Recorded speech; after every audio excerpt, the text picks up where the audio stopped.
사도행전 3장 22절과 26절을 살펴볼 겁니다. 사도행전 3장을 보면은 베드로가 성전에 들어가다가 이 미문에서 구걸하고 있는 사람을 고쳐주었습니다. 그는 나면서부터 걷지 못하던 사람인데, 늘 미문에서 구걸하던 사람인데 베드로가 예수의 그 이름으로 그 환자를 일으켰고 서서 걷고 뛰게끔 할 정도로 치료를 해 주었습니다. 그것을 보고 많은 사람들이 베드로와 요한을 주목하고 베드로와 요한 주변에 사람들이 몰려들었습니다. 그때 베드로와 요한이 사람들에게 말하죠. 여러분들, 우리의 경건과 능력으로 이 사람을 치유한 것이 아닙니다 라고 베드로가 말했어요. 우리가 믿는 예수 그리스도의 이름이 이 사람을 낫게 한 겁니다 라고 이렇게 말했습니다. 분명히 사람들이 볼 때는 베드로가 예수의 이름으로 일어나 걸으라라고 했고, 베드로가 그 사람의 손을 잡아서 일으켜 세우니까 그 사람이 걷기도 하고 뛰기도 했다라고 성경은 말씀을 하고 있습니다. 그러니까 이 일어난 환자도 또 주변에서 그것을 본 사람들도 다 베드로가 그 사람을 고쳤다라고 이렇게 보았고 그렇게 믿게 된 것이죠. 사람들이 눈으로 볼 때는 베드로가 그 사람을 치료하고 고치고 낫게 한 것임에 틀림없습니다. 그런데 베드로는, 정작 그 사람을 낫게 한 베드로는 나의 경건과 나의 능력으로 이 사람을 낫게 한 것이 아닙니다 라고 이렇게 말하고 있어요. 그 소리가 뭐겠어요? 나에게는 그런 능력이 없습니다 라는 뜻이죠. 내 힘과 능력으로 이 사람을 걷게 할 수는 없습니다. 내가 믿고 있는 그 예수님이 나를 통해서 이 사람을 고친 겁니다 라고 이렇게 말하고 있는 거죠. 그래서 내가 고친 게 아니고 내 안에 계신 예수님이 고친 겁니다 라고 지금 말하고 있는 거죠. 그 능력의 근원이 나에게서 나온 게 아니고 하나님, 예수님에게서 나온 겁니다 라고 이렇게 말하고 있어요. 그래서 여러분들은 나를, 베드로와 요한을 주목하지 말고 하나님을 주목하시고 예수님께 주목하기 바랍니다 라고 이렇게 말하고 있는 거죠. 그래서 우리는 어떤 사람들이 일을 하더라도 그 배후에 누가 일하고 있는가를 우리가 살펴볼 수 있어야만 된다. 그래서 사람들에게 집중하기보다는 하나님께 집중하고 예수님께 집중하는 것, 바로 그것이 기독교의 믿음이다. 그래서 우리가 알아야만 되는 것이죠. 그러니까 사람들이 볼 때는 아무리 초라하고 곧 무너질 것 같은, 사람도 한 명밖에 안 나오는 그런 작은 교회일지라도 하나님이 그곳에 함께 계신다면 그곳은 성전이다, 그렇게 바로 볼 수 있는 거죠. 그 다음에 또 이단들, 어떤 교단처럼 어마어마하게 큰 건물을 지어놓고 수십 명의 사람들이 모여든다고 할지라도 그곳에 예수 그리스도가 없고 하나님이 안 계신다 그러면은 그곳은 성전이 아니다. 그래서 우리가 알아야 되는 거죠. 그런데 사람들이 눈에 볼 때는, 사람들도 몇 명 안 다니는 쬐끄만 교회는 교회 같지 않으니까 막 무시해도 될 것 같고, 교회가 크고 정말로 사람들이 많이 다니는 사이비 이단들은 저기가 진짜 하나님이 있는 것 같은 그런 착각과 오해를 불러일으키게 된다는 거예요. 왜냐 그러면 사람들은 가시적인 것, 눈에 보이는 것, 그걸로 모든 것을 결과로 평가를 하려고 하기 때문이다. 그 근원을 볼 수 없고 중심을 볼 수 없기 때문에 사람들은 눈에 보이는 걸로 자꾸만 평가를 하려고 하기 때문에 잘못된 평가를 할 수도 있는 거다. 그래서 우리가 알아야 되는 거죠. 우리 개인도 마찬가지에 내가 겉으로 볼 때는 거룩한 사람이고 믿음 좋은 사람이고 교회에 충성하는 사람처럼 보일 수 있지만 하나님이 우리의 마음을 보실 때는 아직 부족한 사람일 수도 있는 거다. 그러면서 우리가 알아야 돼. 사람들이 저 사람 참 믿음 좋아, 저 사람 참 교회 봉사 열심히 해 라고 이렇게 평가를 해준다고 해서 그 평가에 우리가 너무 우쭐대거나 교만하거나 자만할 필요가 없다. 왜? 우리의 믿음을 판단하시는 사람들이 아니고 하나님이기 때문에 그렇다는 거죠. 또 설령 사람들이 우리의 믿음을 부정하고 우리의 믿음을 비웃고 우리의 믿음을 인정해주지 않는다고 할지라도 우리가 너무 실망하고 낙심할 필요가 없다. 왜냐하면 하나님이 알아주시면 되고 하나님이 인정해 주시면 되고 하나님이 옳다 하면 되는 것이기 때문이다. 그래서 우리가 알아야 되는 거죠. 그래서 우리의 믿음 생활의 모든 초점은 사람에게 맞춰져 있는 게 아니고 하나님께 맞춰져서 신앙생활 할 수 있는 사람들이 되어야만 된다. 우리가 설교할 때는 이렇게 설교하고 들을 때는 그래야 되는 거구나 라고 알고 고개를 끄덕이지만 막상 살아가다 보면은 하나님의 시선이 의식을 하기보다는 사람의 시선을 의식하면서 살아갈 때가 종종 많이 있지요. 그래서 대표기도 한번 하려고 그러면은 우리가 얼마나 사람들의 시선이 의식이 됩니까? 혹시 실수하면 어떡할까? 이런 것들이 우리를 더욱더 긴장하게 만들고, 그래서 대표기도 하는 것을 두려워하게끔 만드는 거죠. 그냥 우리가 하나님의 시선을 생각한다 그러면은 내가 정말로 아름다운 미사 여구를 사용하지 못한다고 할지라도 하나님께서 내 마음을 아실 거야 라고 생각한다 그러면은 그냥 아버지와 내가 얘기하는 것처럼 그냥 기도할 거야 라고 생각한다 그러면 그렇게 큰 부담감을 갖지 않아도 될 수 있는데, 사람들을 의식하기 때문에 자꾸만 우리가 기도할 때도 뭐라 그럴까 부담감을 가질 수도 있고, 또 반대로 신앙생활을 오래 하고 기도 잘한 사람들은 하나님을 의식해서 기도하기보다는 내가 기도 이렇게 잘한다, 정말 날 좀 알아줘 라는 그런 마음으로 기도를 할 수도 있는 거다라는 것이에요. 그러니까 우리가 이게 하나님을 의식하고 신앙생활을 한다는 것이 옳은 것인 줄 알지만, 우리도 사람인지라 때로는 하나님보다 사람을 먼저 의식하게 될 때가 많이 있다는 거야. 그래서 그때마다 내가 하나님을 의식해야지 사람을 더 의식하고 있구나 라는 것을 깨닫고 다시 나의 본래의 자리로 돌아오려고 애쓰는 것, 그것이 경건생활이고 그것이 신앙생활인 거다 라면서 우리가 알아야 된다는 것이, 좀처럼 우리가 여기서 벗어나기 어려워요. 아주 굉장한 믿음의 수준에 이르기 전에는 자꾸 사람이 의식이 돼요. 그런데 그 가운데서 우리가 얼마나 빨리 깨닫고 나의 자리로 돌아오느냐라는 것, 바로 그것이 또 믿음이 좀 약한 사람과 조금 믿음이 좋은 사람의 사이일 수 있다 그러면서 우리가 알아야만 되는 것이죠. 그래서 내가 신앙생활하는 게 얼마나 사람들을 많이 의식해서 하고 있는가, 내가 얼마나 하나님을 의식해서 하고 있는가를 한번 살펴볼 때 내 믿음의 방향이, 내 믿음의 기초가 지금 제대로 서 있는 것인지, 아니면 내 믿음의 기초가 지금 모래 위에 세우는 것처럼 잘못 세워져 있는 것인지 우리가 분별할 수가 있다는 것입니다. 그래서 베드로는 나를 의식하지 말고 요한도 보지 말고 오직 하나님을 보고 예수님을 바라보십시오 라고 이렇게 얘기했어요. 그리고 예수님이 어떤 분인지를 가르쳐 주었습니다. 여러분이 아시다시피 여러분이 십자가 못 박아 죽이라고 외치던 그 예수 그리스도, 그분이 십자가에서 못 박아서 죽었지만 하나님께서 그 예수님을 다시 살려주셨습니다. 예수님이 다시 살아나는 것을 우리가 직접 보았습니다. 우리들이 증인입니다 라고 지금 말하고 있는 거죠. 그 예수님이 다시 살아나셔서 우리 안에 살아계시고, 그래서 이 사람을 낫게 하고 걷게 하고 뛰게 한 겁니다 라고 지금 말하고 있어요. 예수님이 살아나셨대요. 그것도 유대인들 입장에서는 이해가 안 되고 믿어지지 않을 일이에요. 그런데 더 놀라운 사실은 그 살아나신 예수님이 지금 베드로와 요한 마음 가운데 계신다. 지금 베드로와 요한과 함께 계신다. 그래서 이 사람을, 나면서부터 한 번도 걸어보지 못한 이 사람을 걷게 하고 뛰게 했다라고 지금 말하고 있는 거죠. 그 얼마나 놀라운 일입니까? 죽은 다음에 부활했다는 것도 놀라운 소식인데, 눈에 보이지 않는데 그분이 요한과 베드로와 지금 함께 계신다. 그리고 그분이 죽었던 그분이 살아나서 지금 이 환자를 걷고 뛰게끔 만들어놨다라고 지금 베드로는 말하고 있는 거지요. 그러니까 바로 예수님이 우리 가운데, 지금 우리 가운데 계십니다 라고 지금 말하고 있어요. 우리와 함께 계실 뿐만 아니라 우리 가운데 계십니다. 그분은 살아있습니다 라고 지금 말하고 있어요. 그러면서 여러분은 예수님이 누군지 몰라서 십자가에 못 박아 죽으라고 한 걸로 믿습니다. 이제라도 회개하고 돌이키십시오. 그러면 하나님께서 여러분의 죄를 용서해 주시고 여러분들에게 즐거운 날이 이르게 되고 행복한 날이 오게 될 겁니다 라고 이렇게 말을 했습니다. 그래서 베드로는 이렇게 예수님에 대한 소개를 해주고 그걸로 끝나지 아니하고 이제 모세 이야기를 하고 있습니다.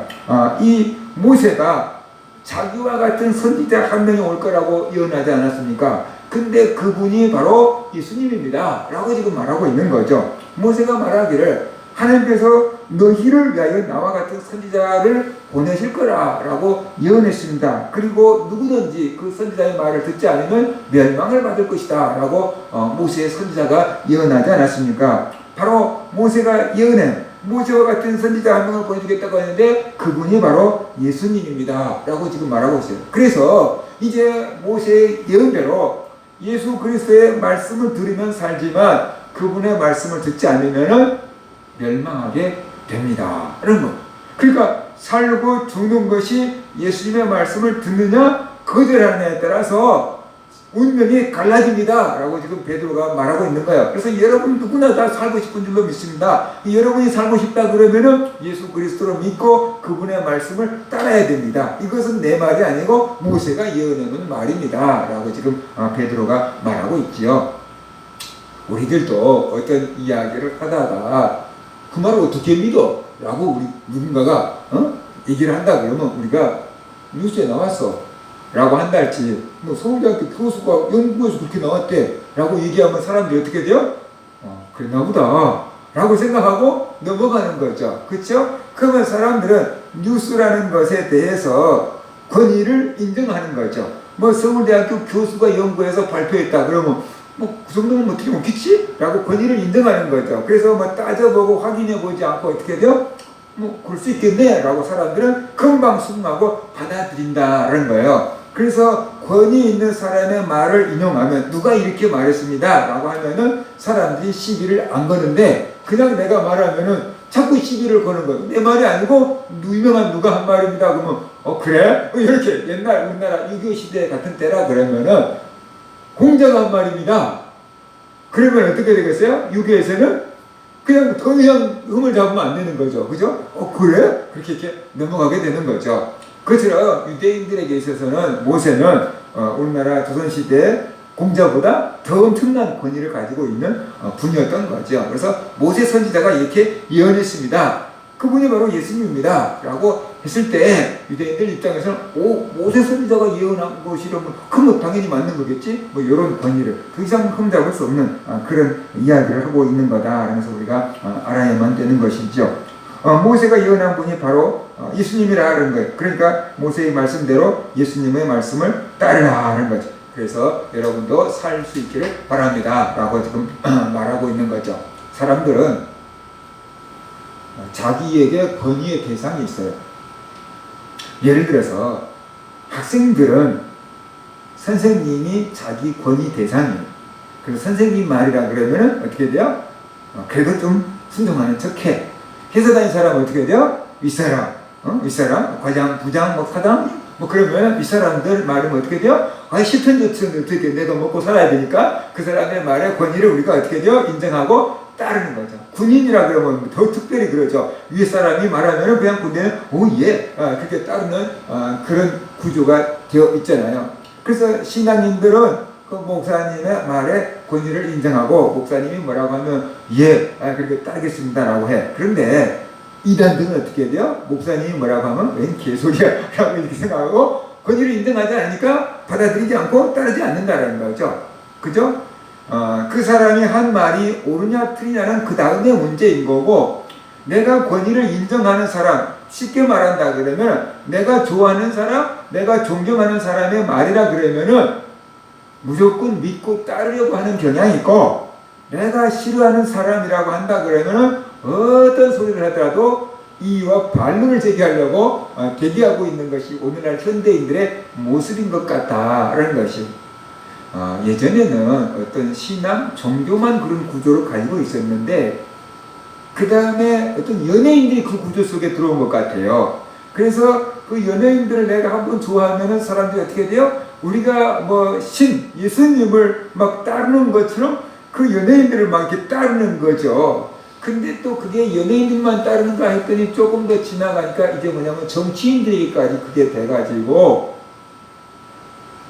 정치인들도 내가 추종하는 정치인이 있어. 그래서 그 추종하는 사람이 어떤 일을 하더라도 내가 추종하는 사람이면 다 그 사람이 옳고 다 이해가 돼. 근데 반대로 내가 싫어하는 정치인이라면 무슨 좋은 일을 해도 그러니까 꿍꿍이가 있겠지 라고 하면서 그냥 뭔가 이렇게 시비와 태클을 다 걸고 있는 것이 오늘날 사람들의 모습인 것 같아요.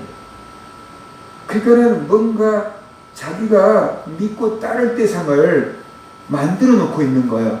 왜냐 그러면 그렇지 않으면 불안하기 때문에 그런 거예요.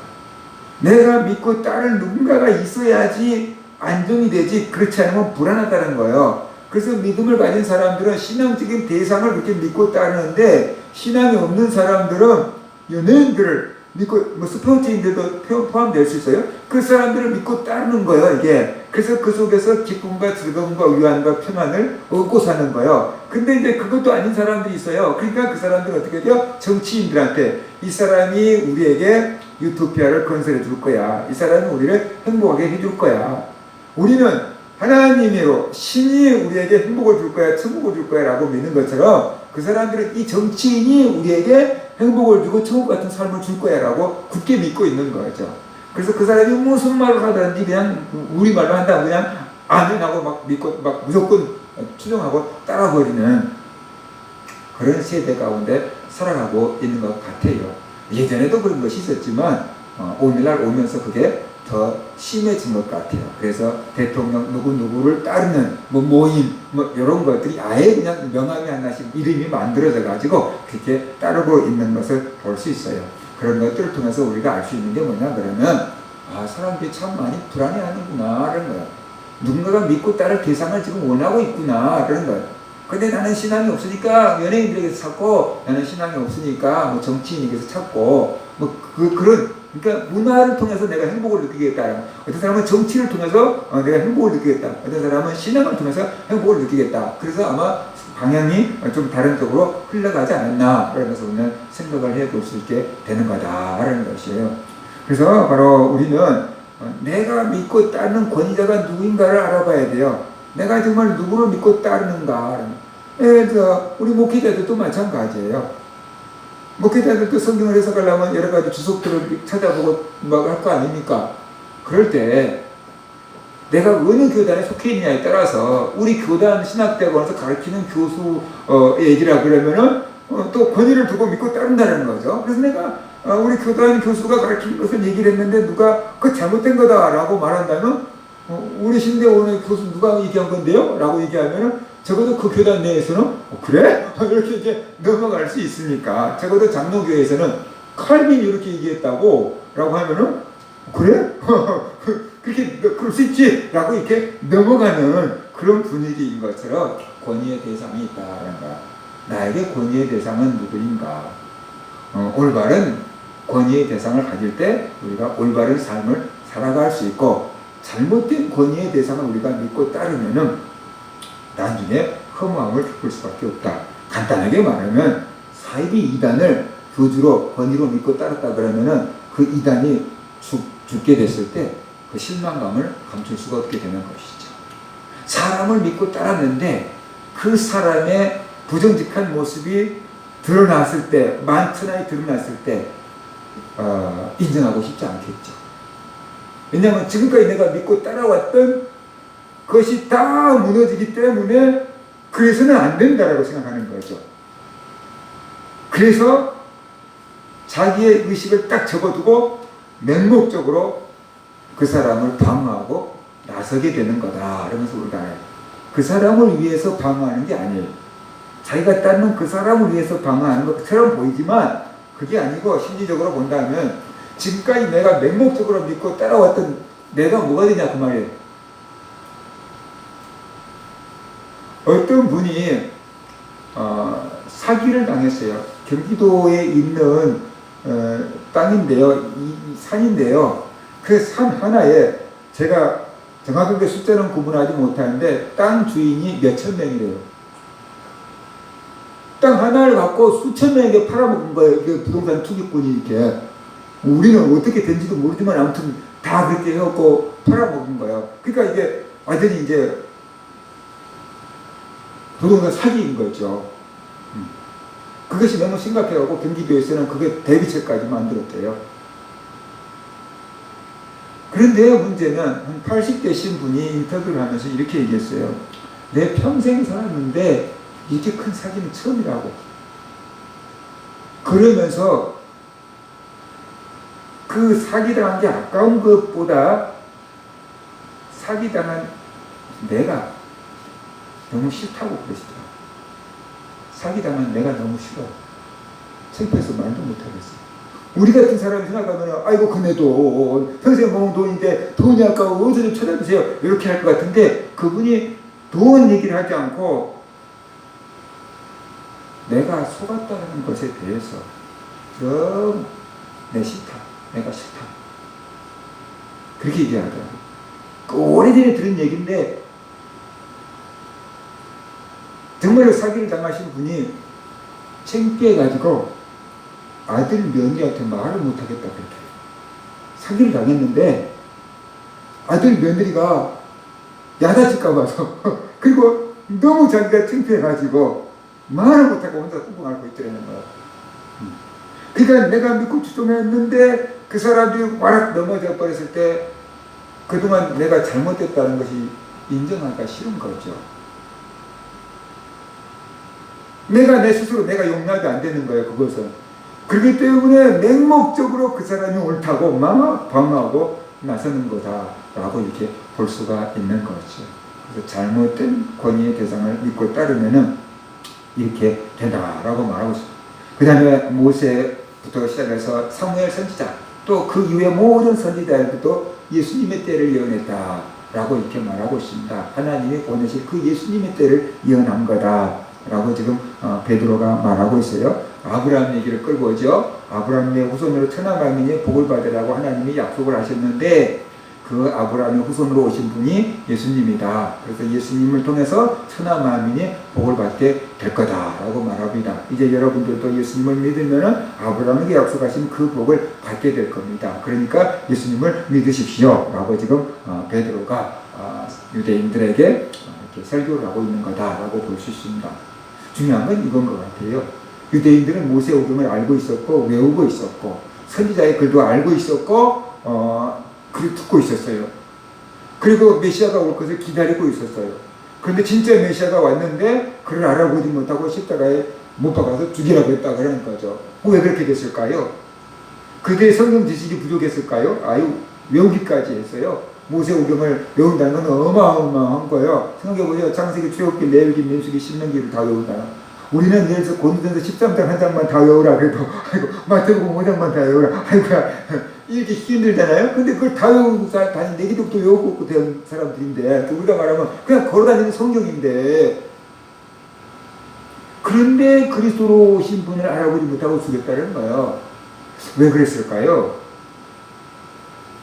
외우고는 있는데 그 속에 성령의 조명이 없으니까 성령께서 깨우쳐 주질 않으니까 그냥 지식으로만 남아있었고 죽은 지식이 됐던 거죠. 오늘날 우리가 예수님을 믿고 있다고 하고 교회에서 수없이 성경을 배우고 예배를 드리고 그래도 우리 영혼에 성령의 조명이 없고 우리 속에 성령의 충만함이 없다 그러면은 우리도 영적인 무지 속에서 얼마든지 헤맬 수 있는 거다. 그러면서 우리가 알아야 되는 거죠. 성경의 지식이 나의 눈을 뜨게 해줄 수 있는 것도 아니고 내 믿음 경력이 나를 영적인 눈을 떠줄 수 있게 하는 것도 아니고 내 교회 직분이 내 영적인 눈을 뜨게 해줄 수 있는 것도 아니다 라는 것이 성령님이 우리 안에 계실 때 성령님이 우리 안에 감동을 주실 때 성령님께서 조명해 주실 때 우리는 성경의 주인공이신 예수님을 발견할 수 있고 예수님을 깨달을 수 있고 예수님을 믿을 수 있게 된다는 것입니다. 그 예수님을 믿을 때 우리가 복을 받고 영원한 생명을 얻을 수가 있게 된다는 것이. 그래서 성경은 예수님에 대한 책이다라고 예수님 말씀했어요. 우리는 성경을 통해서 예수님을 발견해야만 된다라는 것이. 그리고 그 성경을 읽을 때, 성경을 들을 때 하나님의 성령이 우리의 마음에 감동을 주셔야 되고 깨닫게 해주셔야 되고 조명을 주셔야 됩니다. 그럴 때 우리가 살아있는 믿음, 생명력 있는 믿음 생활을 할 수 있기 때문에 그렇습니다. 우리 모든 성도들이 늘 성령 충만함을 구하고 성령의 은혜와 감동을 구하고 그래서 생명력 있는 믿음을 가지고 살아갈 수 있기를 주의 이름으로 축원합니다.